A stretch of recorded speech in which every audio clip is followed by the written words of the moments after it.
Bonsoir Florence, Lina, est-ce que tu m'entends? Oui, je t'entends. Voilà, merci à toi d'être avec nous sur les ondes de Radio Libertaire dans l'émission Femmes Libres. Et tout d'abord, je souhaiterais que tu nous présentes le collectif Hypomonie pour une approche éthique des questions de genre. À partir de quel besoin ce collectif s'est constitué?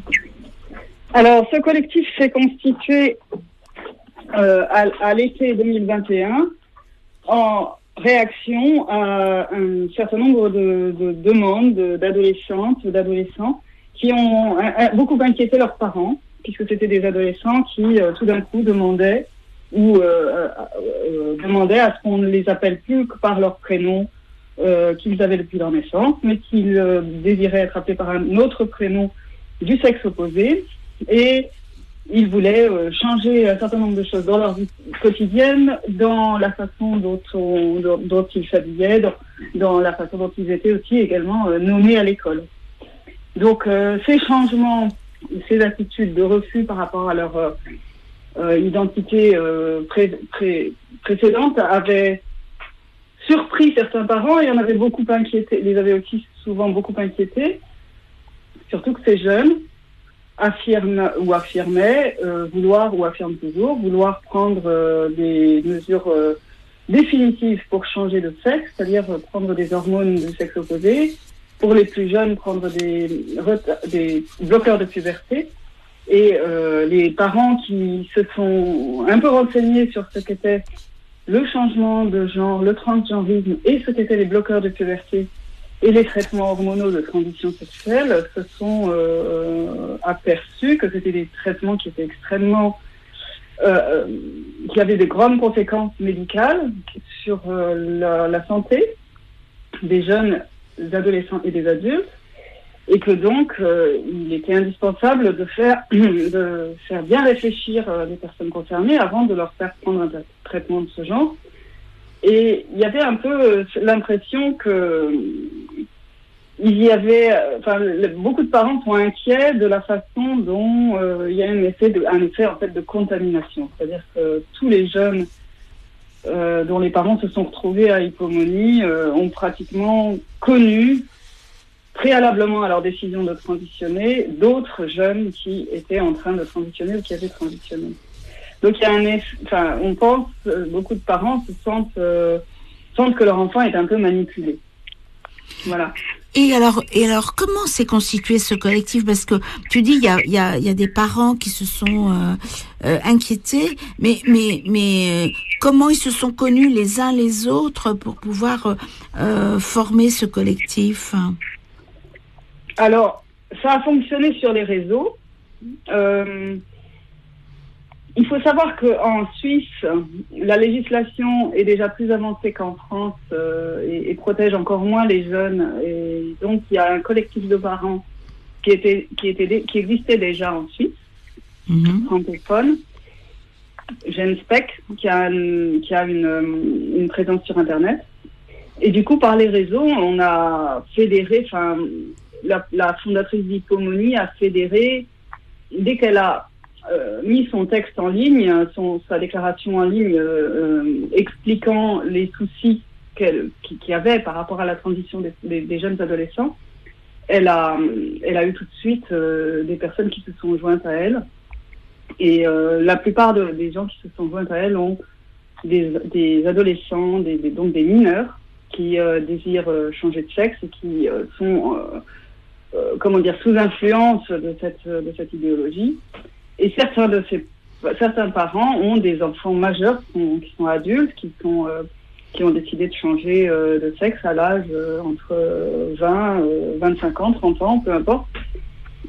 Mais ils sont, les parents de personnes adultes désirant le changement de sexe sont aussi assez secoués par cette décision et ont bien besoin du soutien du collectif de parents eux aussi, même s'ils ne peuvent plus faire grand-chose, étant donné que leurs enfants majeurs prennent les décisions qu'ils veulent.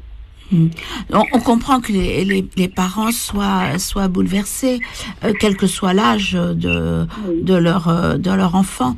Mais moi, ce qui m'a intriguée dans tout ce que j'ai lu et dans ce que tu dis, c'est surtout pour les enfants qui sont mineurs, avant même l'adolescence. Les bloqueurs de puberté, c'est bien avant l'adolescence. Et du coup, on a quelque chose qui est quasiment irréversible à un âge très sensible. L'adolescence, on veut changer. On veut faire autre chose. Voilà, on suit le groupe de jeunes avec lequel on se sent bien. On s'en fout des parents. Enfin, voilà, c'est aussi un moment où on essaye de s'affirmer. Mais ça veut pas dire que cette période-là, ça sera comme ça qu'on pensera toute notre vie durant, quoi. Voilà, alors tout le questionnement qui est inhérent à l'adolescence est en fait médicalisé par le lobby transgenre, enfin je l'appelle comme ça, les associations qui promeuvent le transgenrisme et le changement de sexe, qui est que je mets entre guillemets parce qu'on ne peut pas changer de sexe, mais bon, c'est un peu ce qui est promu par ces associations. Et elles ont énormément de présence sur les réseaux, TikTok et autres réseaux qui sont très consultés par les jeunes. Et les jeunes sont très facilement entraînés dans une espèce de médicalisation de tous les questionnements d'identité qu'ils ont à l'adolescence et qui sont parfaitement normaux. Ce qui est anormal, c'est de les médicaliser. Bien sûr. Et c'est ce qui est entraîné, c'est ce qui les entraîne. Donc, une fois qu'ils ont l'impression d'être de l'autre sexe, c'est ce qui les entraîne à considérer que tout ce qui était normal pour eux avant, en fait, est une preuve de leur non-appartenance au sexe de naissance. Donc, ils peuvent, cette espèce de médicalisation de tous les symptômes de l'adolescence, les questionnements, les changements d'humeur, toutes ces manifestations totalement normales peuvent être réinterprétées comme des preuves ou des indices, en tout cas, qu'ils sont nés dans le mauvais corps, puisque c'est cette expression-là qu'utilise le lobby transgenre. Donc, ils sont nés filles, alors qu'en fait, ils sont garçons, dans le fond d'eux-mêmes, et que donc, pour retrouver leur véritable identité de garçon, il faut les empêcher de faire une puberté de fille. Alors, les bloqueurs de puberté sont administrés, comme leur nom l'indique, avant la puberté. Donc, ce sont des enfants qui ne sont pas encore dans la puberté, à qui on prescrit, en France, c'est uniquement sur prescription médicale.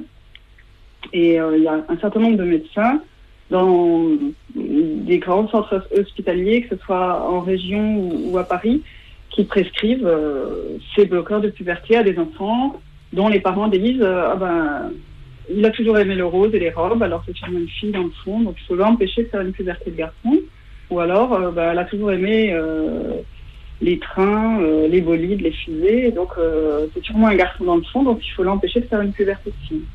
Donc c'est des bloqueurs les bloqueurs de puberté sont souvent administrés à la demande des parents qui cèdent à cette espèce de mode, à cette espèce d'idéologie de transactiviste, en fait, consistant à dire qu'un enfant doit se conformer aux stéréotypes de genre, sinon c'est qu'il est né dans le mauvais corps. Et ça, c'est très grave, parce qu'en fait, les stéréotypes de genre, c'est quelque chose qui est à la fois extrêmement artificiel et extrêmement commercial. Puisque on sait très bien que l'hypersexualisation de l'enfance, c'est quelque chose qui a énormément augmenté ces 20 dernières années pour vendre tout simplement plus de jouets et plus d'habits. Y compris de maquillage. Et du maquillage et de toutes ces choses-là. Mais tout ce qui est pour les enfants, même les petits transats pour les bébés de 2 mois. Voilà, nous reprenons avec Florence Lina. On parlait des jouets qui sont sexualisés, même des jouets des tout petits enfants. C'est ça? Oui, tout le matériel de puériculture en fait est fabriqué en version fille et en version garçon. Plus tard, dans les jeux de construction, il y a toute une sexualisation des jouets, des fournitures scolaires, qui fait qu'il y a toute la panoplie en version fille, en version garçon. Et cette hypersexualisation de l'enfance, en fait, mène à ce que les parents s'attendent et à ce que les enfants s'attendent aussi à être exactement conformes à ce qu'on attend d'une petite fille ou d'un petit garçon. Et au lieu d'être émancipatoire et de permettre une plus grande liberté de l'enfant, en fait, ça les enferme dans des rôles sexués très tôt. Oui. Et il n'est pas étonnant que dans un contexte pareil, une minorité d'enfants, mais une minorité de plus en plus visible, se rebelle contre ces assignations. Ce sont des univers qui sont extrêmement enfermants, en fait. Et donc, tous les enfants le danger est justement qu'à partir du moment où les transactivistes s'emparent du mal-être, tous les enfants qui ne sont pas conformes à ce que l'industrie du jouet, l'industrie de la puériculture veut faire d'eux, c'est-à-dire des petits garçons complètement dans un univers de garçons, de brutalité, de violence de guerre, etc., et des petites filles entièrement dans un univers de paillettes, de roses, de licornes, etc., si tous ceux qui se rebellent contre ça sont considérés comme trans, c'est une grande majorité des enfants qui ne sont pas conformes en fait à ces rôles genrés. Alors au lieu de les considérer comme des trans, il faudrait les considérer comme des enfants libres, intelligents, sachant se jouer des normes et faire autre chose que ce qu'on attend d'eux exactement avec les jouets qu'on attribue à leur sexe. Et heureusement, beaucoup d'enfants sont relativement libres par rapport à ces normes de genre et jouent avec ce qu'ils veulent et sont beaucoup plus créatifs que ce qu'attend l'industrie du jouet. Mais s'ils ne sont pas bien accompagnés par leurs parents, certains parents se laissent déstabiliser. Le fait qu'une petite fille veuille jouer avec un arc et des flèches, monter une tente, jouer avec un bulldozer, etc., plutôt qu'avec des poupées Barbie, ça va les inquiéter. Et ça, c'est pareil, c'est un conditionnement. C'est pas du tout une maladie mentale ou un désastre psychologique ou quoi que ce soit. C'est juste une enfant intelligente qui se déploie dans toutes les possibilités que lui offre l'enfance, que devrait lui offrir l'enfance. Et donc, c'est le fait que les enfants sont de plus en plus enfermés dans des cases qui fait qu'un nombre croissant d'enfants sont mal à l'aise avec ces cases et que ce mal-être est exploité par l'industrie pharmaceutique, puissamment relayée par les associations trans. Donc l'industrie pharmaceutique qui vend des bloqueurs de puberté à des enfants pour les empêcher d'avoir une puberté, comme si la puberté était une maladie, comme si le fait d'être une fille épanouie jouant à n'importe quoi soit une maladie, ou un garçon épanoui sachant être calme et émotif soit était une maladie. Enfin, on est en plein délire là par rapport à ce qu'est en réalité le développement d'un enfant.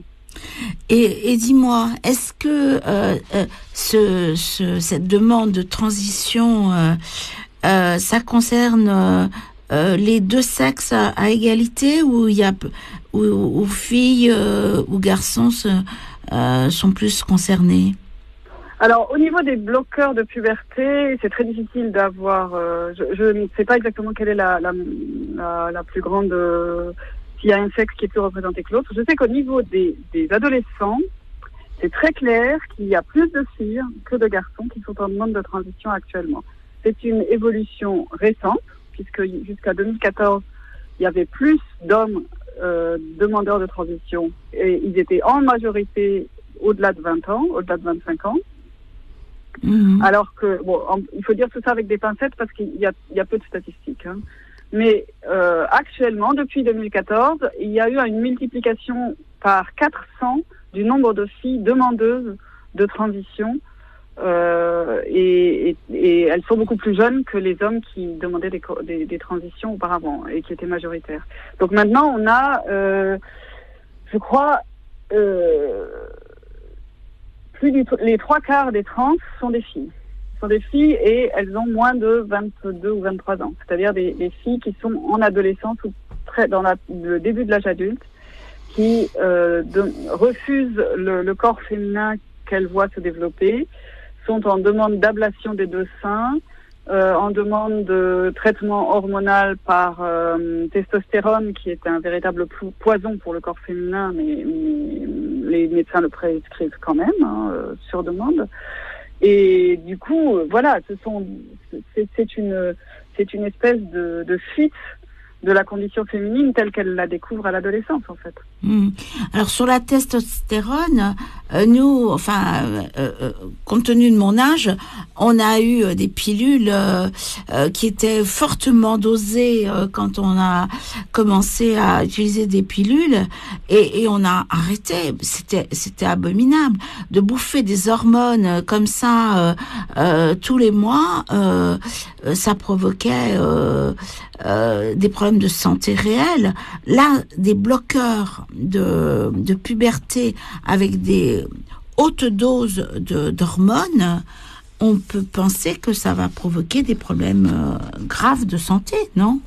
Alors, ça provoque des problèmes très graves de santé, en particulier dans la densité osseuse. Bah oui. Et puis surtout, ça provoque donc une masculinisation du corps qui est irréversible. Et quand les filles même si elles sont majeures, mais à 18, 19, 20 ans, on peut très facilement être encore dans un processus de maturation du cerveau et ne pas avoir la maturité nécessaire pour prendre des décisions définitives sur sa vie. Or, prendre de la testostérone, c'est une décision définitive sur sa vie, parce que la voix va devenir rauque et masculine, la pilosité du corps va augmenter. Les filles qui prennent de la testostérone à ces âges-là, elles sont patientes à vie et transformées à vie. Alors, sans même parler des opérations chirurgicales qui elles, naturellement, sont aussi tout à fait définitives.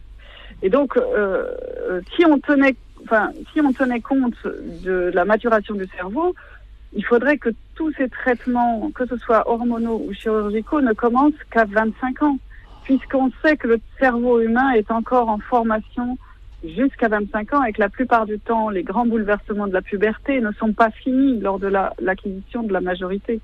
Parce que la majorité à 18 ans, ce n'est pas la fin définitive de tous les questionnements de l'âge adolescent. Il y a beaucoup d'adolescents qui ont besoin de plus de temps que ça pour vraiment mûrir et devenir adultes. Or, la plupart des pays occidentaux ont maintenant une législation qui permet, même avant la puberté, même avant la majorité, sur prescription médicale, d'obtenir de la testostérone. Alors en France, on n'a en général pas de prescription de testostérone, mais je dis en général, parce qu'il y a des exceptions, avant 18 ans.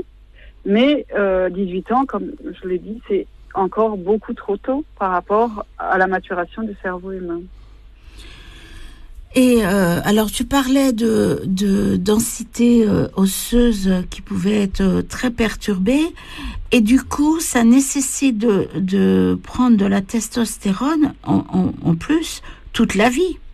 Voilà, à partir du moment où on commence un traitement de cross-hormone, c'est comme ça, c'est l'hormone du sexe opposé, c'est un traitement qu'on ne peut pas, qu'on peut très difficilement arrêter, que le corps développe une dépendance à ces traitements. Et la fiction qui est créée, qu'on est une femme pour les hommes ou qu'on est un homme pour une femme, on peut continuer à y adhérer, à cette fiction, mais on peut aussi cesser d'adhérer à cette fiction. Malheureusement, le corps, lui, il aura toujours besoin du traitement qui a été commencé au début de l'âge adulte. Donc, la dépendance aux hormones continue toute la vie. Et ce qu'il faut savoir aussi, c'est que non seulement il y a des problèmes de densité osseuse, mais des problèmes aussi dans le domaine cardiovasculaire, et qu'en général, l'espérance de vie sous hormones est de 20 ans inférieure à ce qu'elle serait sans traitement hormonal.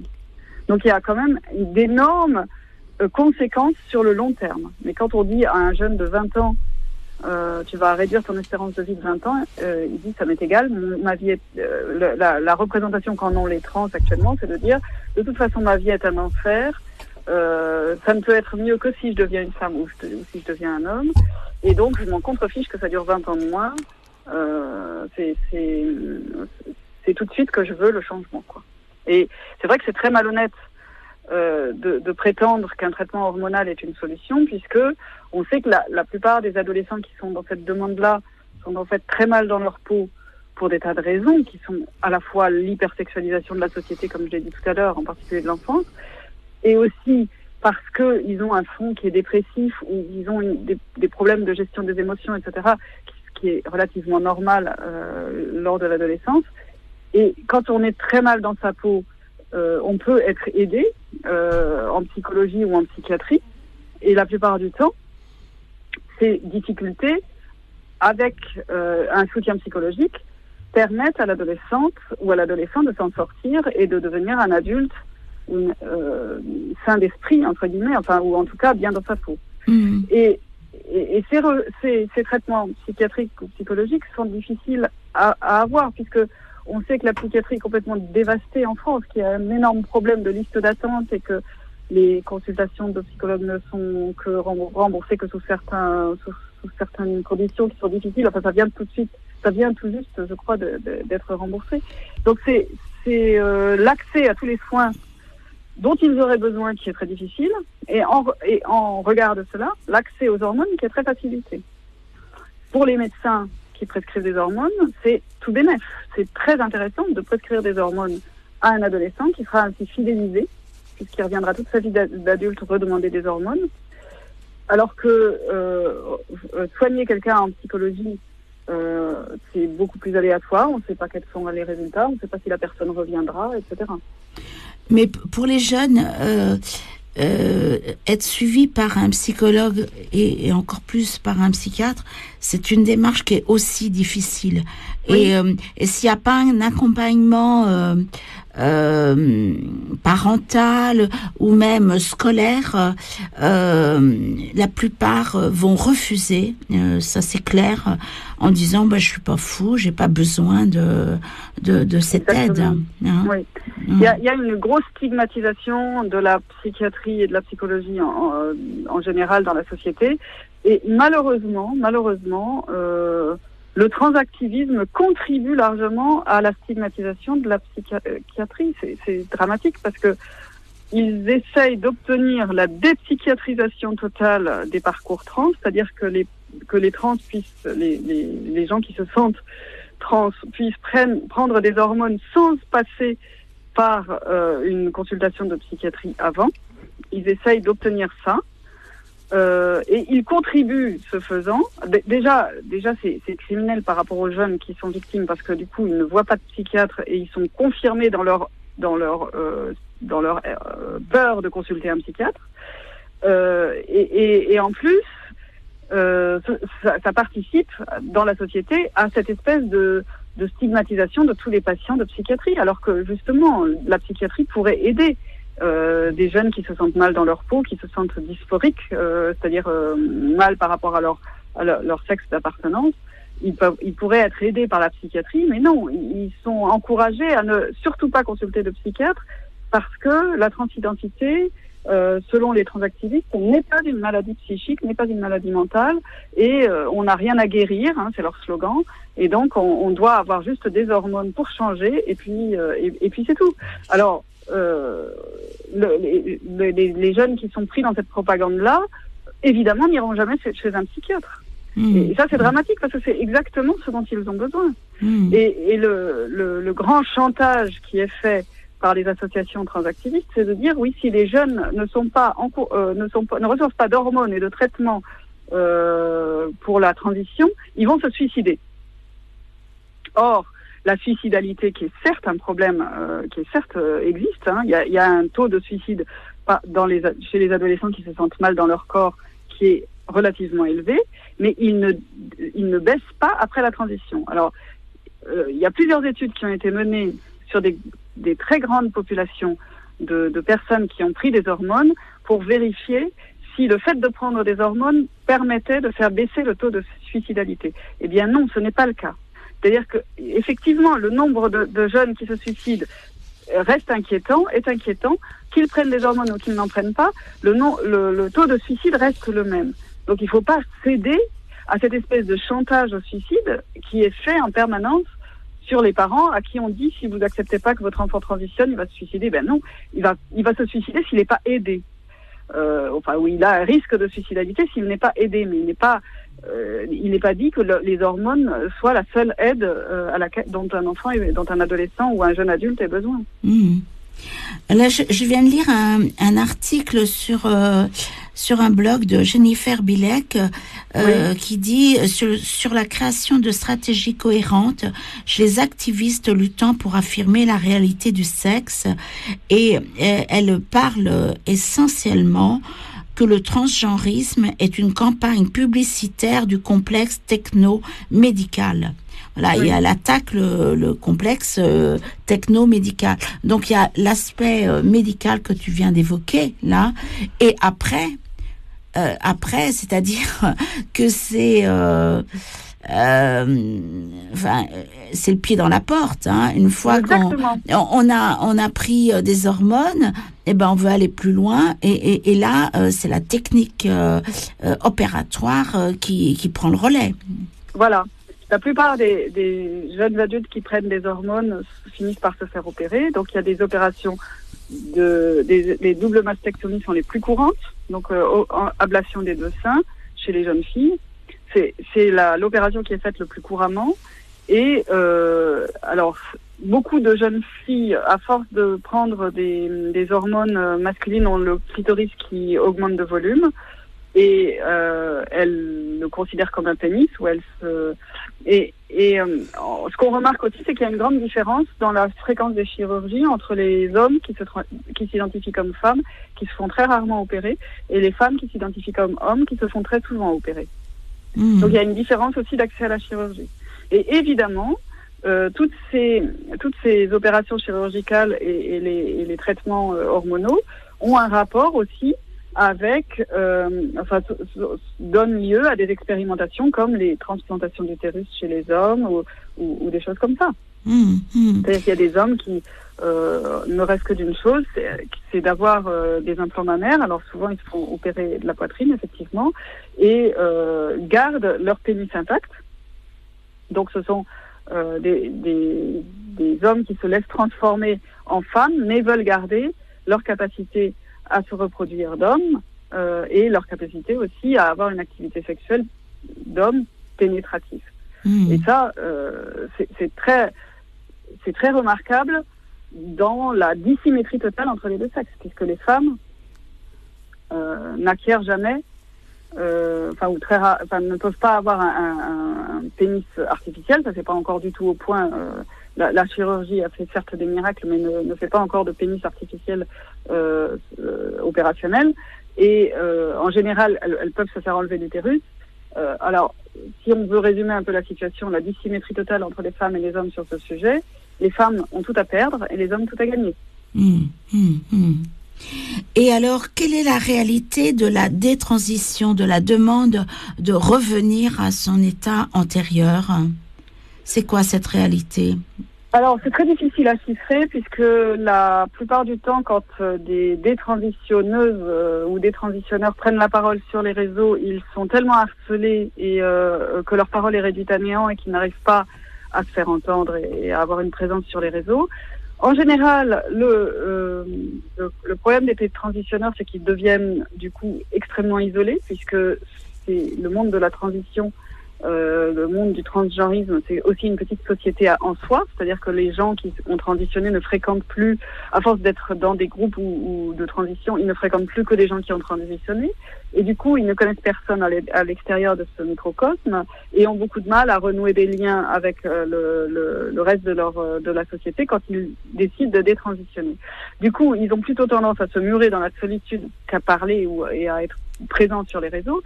Du coup, leur nombre est très difficile à savoir et on a beaucoup de mal à avoir leur parole. Alors, il y a deux associations francophones qui existent, une en Belgique et une au Québec, dont les représentantes prennent souvent la parole pour raconter leur expérience. Quand elles le font, par exemple à Lyon, l'automne dernier, la détransitionneuse belge qui est venue à un colloque, et les commentaires sur ce colloque dans les réseaux ont été elle parle d'un phénomène totalement marginal, etc. Alors les transactivistes font toujours bien soigneusement taire toutes les voix qui montrent que la transition n'est pas une solution pour tout le monde, loin de là, et que un bon nombre de de femmes qui ont transitionné veulent ensuite détransitionner et redevenir des femmes. Alors, il semblerait que depuis 2014, il y a une grande majorité de filles jeunes, relativement jeunes, qui ont fait la transition vers, de femmes à hommes. Il y a plus de détransitionneuses actuellement que de détransitionneurs. C'est-à-dire, je ne sais pas combien d'hommes regrettent leur transition vers le sexe féminin. En tout cas, c'est très difficile à chiffrer, puisque eux aussi, je suppose que les transactivistes se gardent bien de leur donner la parole et qu'en général, ils se font silencier dès qu'ils l'apprennent.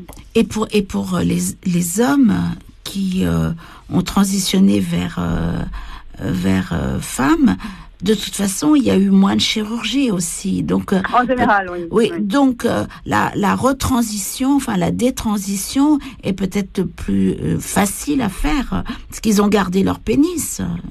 Souvent, oui. Voilà. Alors que pour les femmes, le changement, tu parlais de la voix,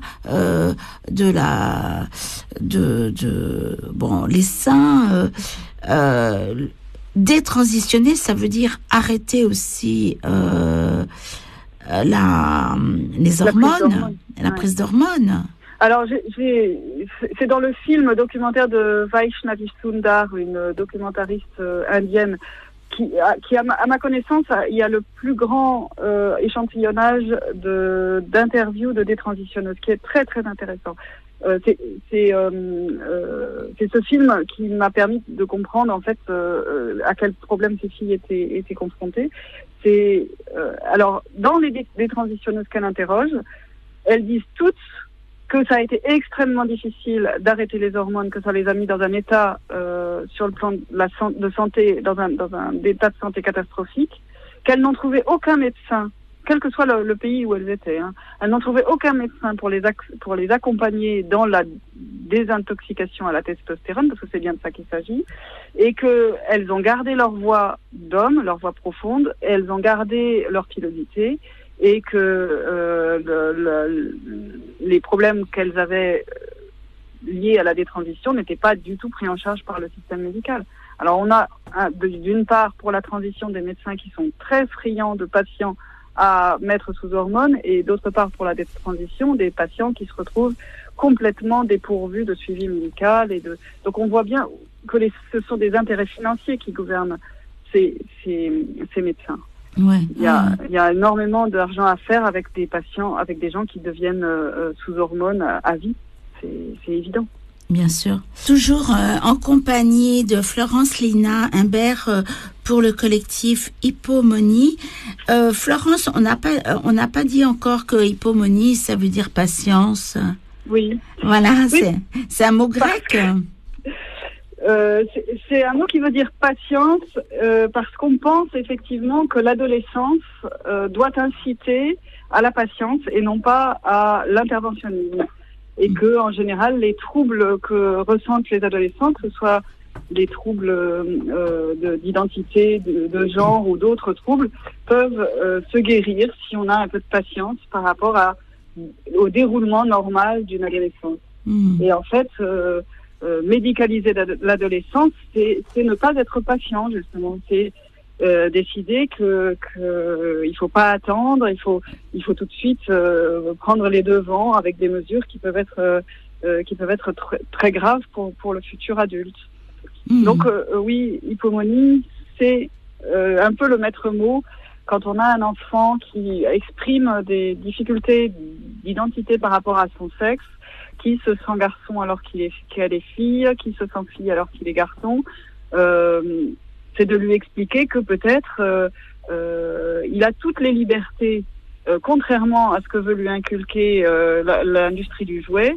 Il a toutes les libertés pour être ce qu'il veut devenir, pour devenir ce qu'il veut devenir, avec le corps qu'il a et avec le sexe auquel il appartient. Toutes les voies s'ouvrent à lui ou à elle. On n'est heureusement plus au 19e siècle où les filles devaient apprendre à broder et faire du piano, et les garçons l'escrime et l'équitation. Toutes les voies sont ouvertes à tous les enfants. Et il faut leur expliquer cette liberté-là et avoir la patience de leur laisser faire leur choix, de leur laisser trouver leur voie, plutôt que de les médicaliser dès qu'ils expriment une inadéquation entre leur centre d'intérêt et leur sexe. Cette inadéquation, elle est toute culturelle, elle est toute fabriquée. Elle n'a rien à voir avec leur corps biologique qui est sexué dès la naissance.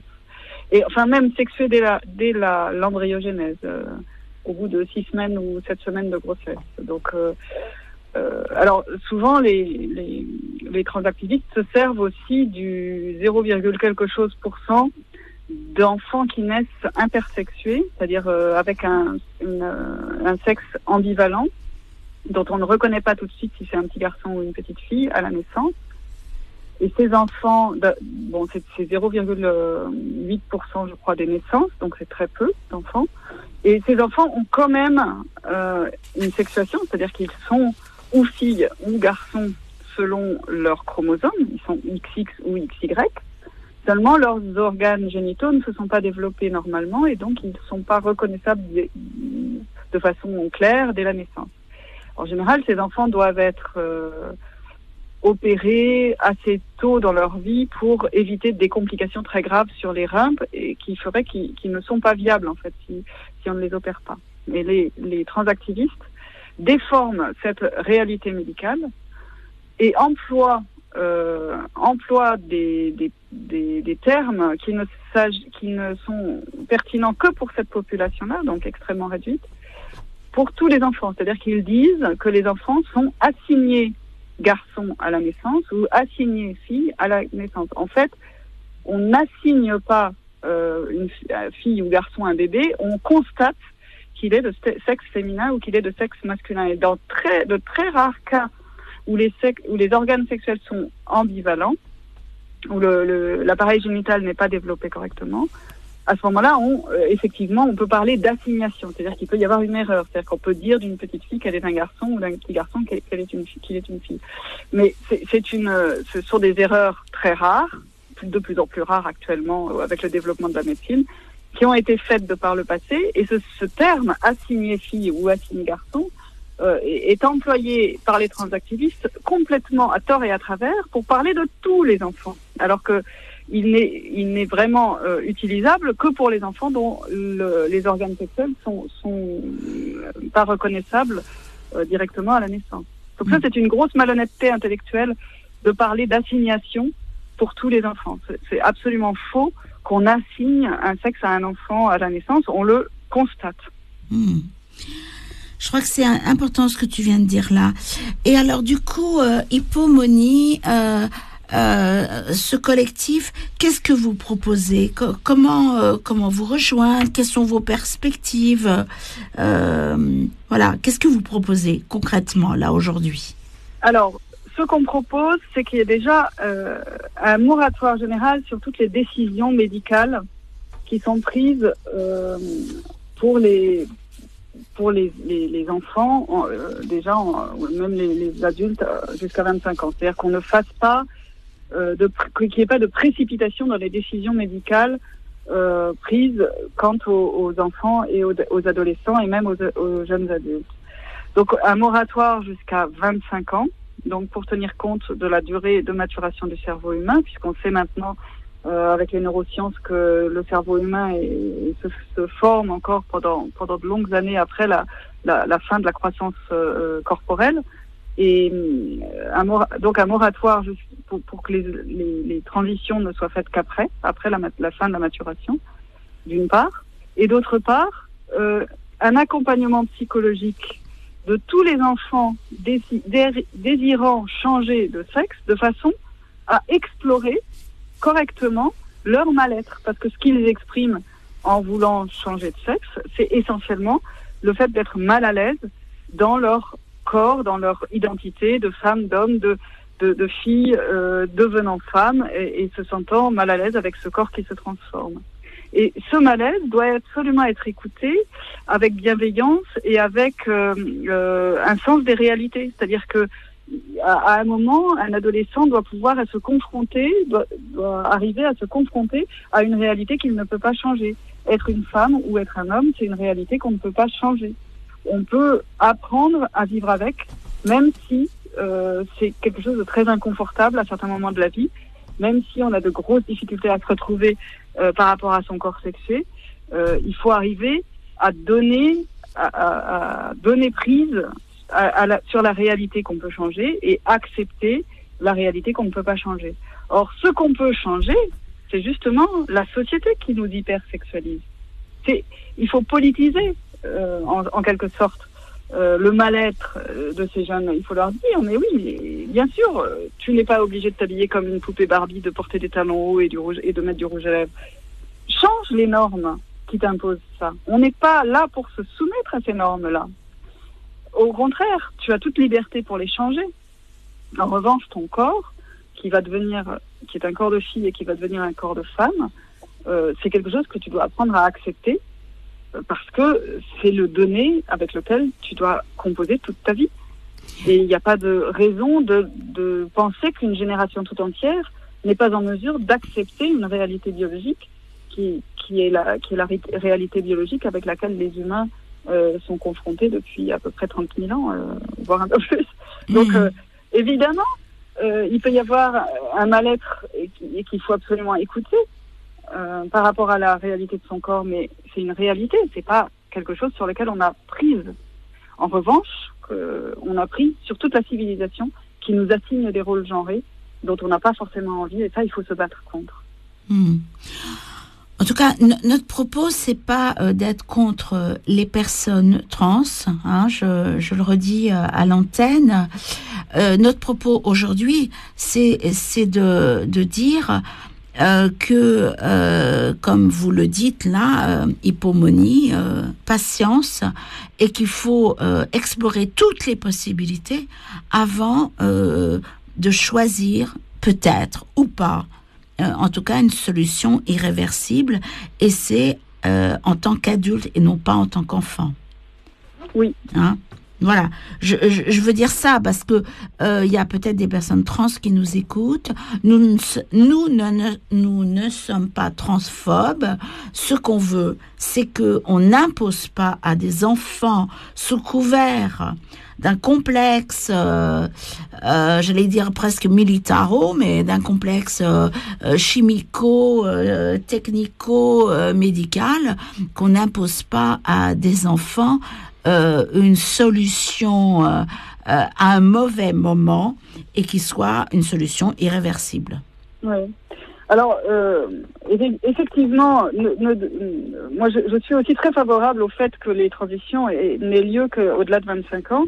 Mais quand j'en ai parlé à la détransitionneuse belge avec qui j'ai eu l'occasion de converser au téléphone, elle m'a dit non mais n'importe quoi, personne n'a besoin d'une transition. Alors, c'est une détransitionneuse, donc c'est une fille qui, à partir de 16-17 ans, se sentait homme et a vécu comme un homme, c'est comme ça qu'elle le dit, pendant 4 ans avant de s'apercevoir de la supercherie. Et en fait, elle a dit, ce que je voulais, c'était pas être un homme, en fait, c'était ne pas être une femme. C'était la féminité que je voulais fuir. C'est cette féminité qu'on nous vend partout comme étant une espèce d'image de super femme, un peu hypersexualisée, un peu Barbie, un peu top modèle. Enfin, toute cette image de la femme qui est transvahutée partout. C'est cette image qu'elle voulait fuir et cette personne qu'elle ne voulait pas être. Mais en fait, elle ne voulait pas être un homme. Et en fait, elle s'est aperçue de cette supercherie 4 ans après et a détransitionné. Et maintenant, elle est beaucoup plus radicale que moi. En fait, elle dit personne n'a besoin de transition. Alors, effectivement, je pense pas que le sujet d'hypomonie soit de dire ça. Hypomonie, c'est plus ayons la patience que nos enfants deviennent des adultes, finissent la maturation de leur cerveau et décident au-delà de 25 ans s'ils veulent vraiment changer définitivement leur corps et devenir patient à vie d'une industrie médicale qui n'attend que ça. Eh ben, écoute, je crois que ça peut être la conclusion de cet entretien. Je te remercie beaucoup. On peut écrire à hypomonie@protonmail.com. Hypomonie s'écrit YPOMONI. Voilà, si on veut vous joindre, par exemple. Oui, tout à fait. Et on est présent sur les réseaux aussi sous le nom de Hippomonie France. Voilà, tout à fait. Ben, écoute, je te remercie beaucoup, Florence, Lina, parce que j'ai l'impression qu'on a bien fait le tour de la question et que bon, bah c'est ouvert au débat, bien sûr, hein, mais en tout cas, la protection des enfants, c'est quand même quelque chose de très très très important. Et il y a déjà des pays qui ont légiféré. Hein, dans votre communiqué, vous dites la Finlande, la Suède, la Grande-Bretagne, l'Australie. Ces pays ont eu une législation extrêmement favorable au transgenrisme pendant un temps et sont en train de revenir en arrière parce qu'ils s'aperçoivent qu'il y a des cohortes entières de filles qui veulent se faire opérer des seins, qui veulent prendre des hormones, etc. Et qu'il y a un énorme phénomène de contamination sociale, que plus il y a d'enfants dans un collège ou dans un lycée qui veulent transitionner, plus il y en a d'autres. Et donc, il y a un véritable problème de propagande dans cette communauté. Et que c'est pas du tout une façon de répondre de façon adaptée au questionnement des adolescentes et des adolescents. Donc là, ils sont en train de revenir complètement sur leur législation très libérale qui autorisait les opérations, les traitements hormonaux très tôt dans le déroulement de la transition. Et ils sont en train de remettre une barrière à 18 ans pour les hormones et même avec une nécessité de psychiatrie avant de prendre des hormones, etc. Donc effectivement, je pense que la France va en arriver là aussi. Mais pour le moment, on n'en est pas là, puisqu'on en est même il y a une circulaire à l'automne, la circulaire Blanquer, qui impose aux chefs d'établissement d'adopter les prénoms que veulent se donner les adolescents, indépendamment de leurs parents. Si bien qu'il y a des parents qui écrivent à Hippomonie en étant absolument scandalisés de découvrir que leur enfant a une carte de scolarité à un nom inventé de l'autre sexe. Donc, effectivement, la circulaire Blanquer donne toute latitude aux enfants qui sont complètement sous influence du lobby transgenre pour, changer, faire ce qu'on appelle la transition sociale, c'est-à-dire changer de sexe par rapport à leur groupe d'amis ou professeurs, établissements scolaires, etc. Et évidemment, c'est quelque chose qui leur sera ensuite demandé comme raison pour obtenir de la chirurgie ou des traitements hormonaux. C'est-à-dire que quelqu'un qui demande un traitement hormonal, on lui demande est-ce qu'il a déjà fait sa transition sociale. Sa transition sociale, c'est justement changer son nom sur sa carte de scolarité, par rapport à ses amis, etc. Et ça, c'est ce que beaucoup d'enfants font dans des collèges où, effectivement, maintenant, les chefs d'établissement sont contraints d'adopter ce que les enfants veulent. Bon, merci Florence Lina Imbert. Je te remercie.